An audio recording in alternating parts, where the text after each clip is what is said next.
Let's imagine you've saved up $500 and want to invest all that hard-earned money into your favorite hobby, playing bass. Depending on your personality and needs, you might go for different strategies. Some might want to invest all that money in one bass to go for the best possible quality. Some others might want to check off some boxes and choose a bunch of more affordable basses to build a more versatile bass collection. In this video I will exclusively talk about basses, but if you like the format, please like this video and let me know in the comments, because then of course we can do more. We can go for pedals, we can for full rigs, and of course also for higher price ranges. Since $500 put a limit on what I can do here, I chose 3 different types of bass collections within this budget that I think would or could make sense for you. Since the US dollar, the pound and the euro are pretty much head to head at the moment, I will list euro prices in this video. So if you're living in the US or in the UK, it's pretty much the same for you. If you're living anywhere else, please convert it to your own currency. I will list euros here because I'm German and that's our currency. This video is sponsored by our friends at Thomann. Thank you so much for that.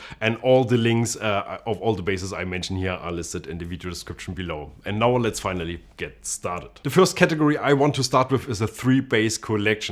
In this case, every bass has to be below $200. That means we are pretty much tied to Harley Benton, which is the Thomann house brand. And I will start with a bass that I personally own, the MB4 SBK. This is a Stingray type bass which looks cool and sounds really good. Untypical for a bass in this style, it's actually passive, which I like a lot. If you slap it, play it hard, or even with a pick, it sounds undeniably like a Stingray. But if you treat it like a P bass, you can replicate this vibe as well. Number 1 is in the back. Total no-brainer. For number 2, I want to offer 2 different options, and since we already covered the humbucker/rock bass type of genre, I now want to go for a jazz bass, because no bass collection is complete without a jazz bass. And Harley Benton just absolutely crushed it with their new Goto series. We just reviewed the MV4JB Goto the other week. I called this video something like the Harley Benton that finally broke me, and this wasn't even an overstatement. This bass is so good for its price, I felt and still feel bad for the competition. This bass costs 229 euros and is worth every cent of it.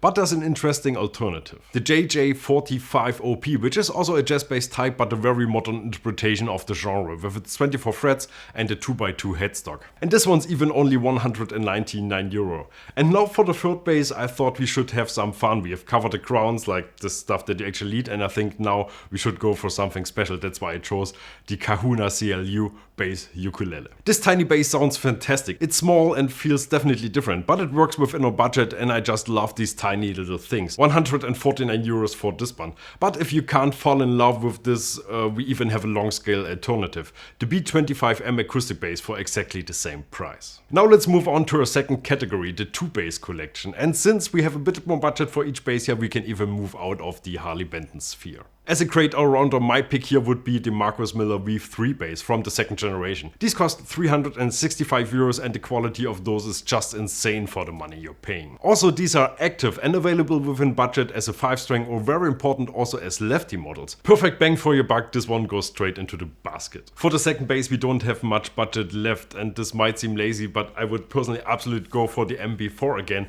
But let's switch it up a little bit and choose the 5-string version, the MB5. For the final step, we leave the collections behind us and search for the single best bass we can find for 500 euros. All your money on one bass has the huge advantage that now we can choose from lots more of different brands, and there are even some cool special basses like my first pick. If you don't like to go the standard route around Fender and Music Man type of designs, I would recommend to check out the Alan Woody Rumble Cat by Epiphone. It's a semi-acoustic short scale bass. I like this a lot and I've even been thinking about getting one for myself again and again over the years, but I guess I already have a Jack Cassidy bass by Epiphone. The Rumble is a great choice for soul, Motown, pop, some funk and everything in between.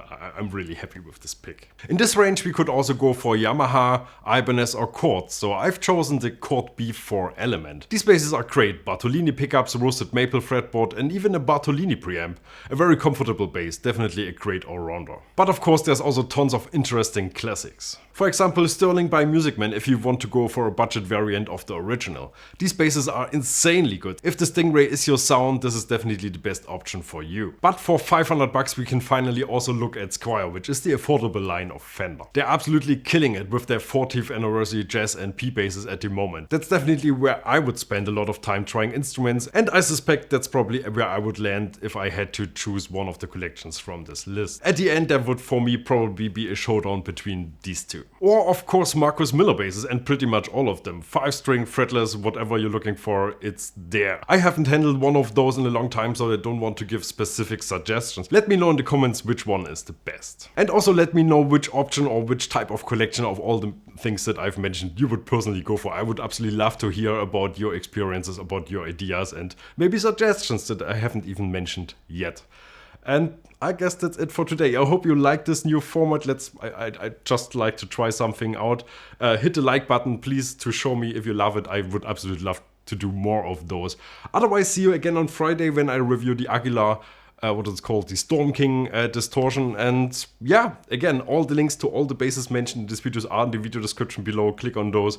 Those are affiliate links. If you buy something from Thomann, we as a channel get a little kickback if you decide to do this. Thank you very much. And otherwise, bye-bye. BassTheWorld.